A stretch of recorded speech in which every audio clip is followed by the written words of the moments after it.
नमस्कार मंडळी, dimples kitchen मध्ये तुमचे खूप खूप स्वागत आहे। आज आपण पौष्टिक आणि चवदार अशी डाळ पालक कशी करायची ते बघणार आहोत। खूप वेगवेगळ्या पद्धतीने डाळ पालक बनवले जाते। आज आपण डाळ पालक करण्याची एकदम सोपी रेसिपी बघणार आहोत। तर चला रेसिपीला सुरुवात करूया।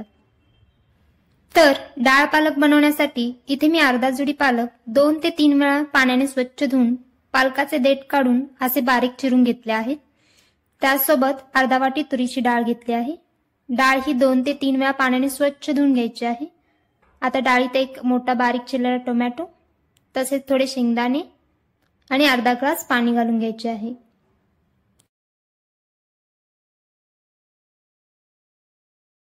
आता हे दोन्ही आपल्याला कुकरला लावून 3 ते 4 शिट्ट्या काढून घ्यायच्या आहेत। कुकर लावताना डाळीचे भांडी खाली आणि मग वरती पालकचे भांडी लावा आणि पालकमध्ये पाणी घालण्याची गरज नाही, पालक वाफेवरच छान शिजले जाते। इथे तुम्ही बघू शकता पालक छान असे शिजले गेले आहे। आता याला आपल्याला थोडे स्मॅश करून घ्यायचे आहे।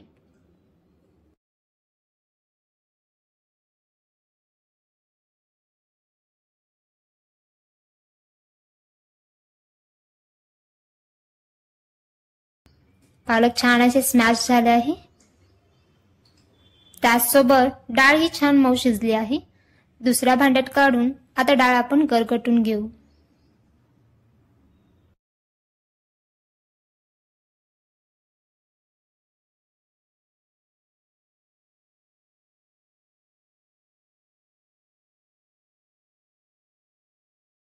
डाळ गरगटून झाल्यानंतर आता डाळीत पालक घालून दोन्ही छान मिक्स होईपर्यंत गरगटून घ्यायचे आहे।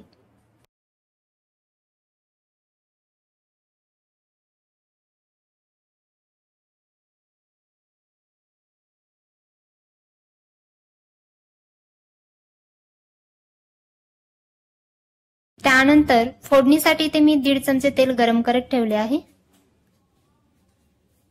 तेल गरम झाले की त्यात मोहरी घालायची। मोहरी तडतडली की मग जिरे, त्यानंतर हिंग। इथे मी 6 ते 7 लसूण पाकळ्या आणि 2 हिरव्या मिरच्याही ठेचून घेतल्या आहे, तेही यात घालायचे आहे। त्यासोबत कढीपत्ता आणि हळद घालून हे छान असे परतवून घ्यायचे आहे।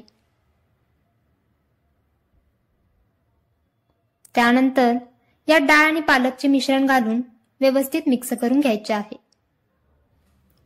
आता थोडेसे पाणी घालून घेऊ, जास्तही पाणी नका घालू, डाळ पालक असे दाटसरच छान लागते। आता इथे मी चवीनुसार मीठ, त्यासोबत 1 चमचा बेसन पीठ आणि 1 छोटा तुकडा गूळ घालत आहे। बेसन पीठमुळे डाळ पालक दाटसर बनते, त्यामुळे न विसरता 1 चमचा बेसन पीठ डाळ पालक मध्ये घालायचा आहे। आता याला छान अशी एक उकळी काढून घ्यायची आहे।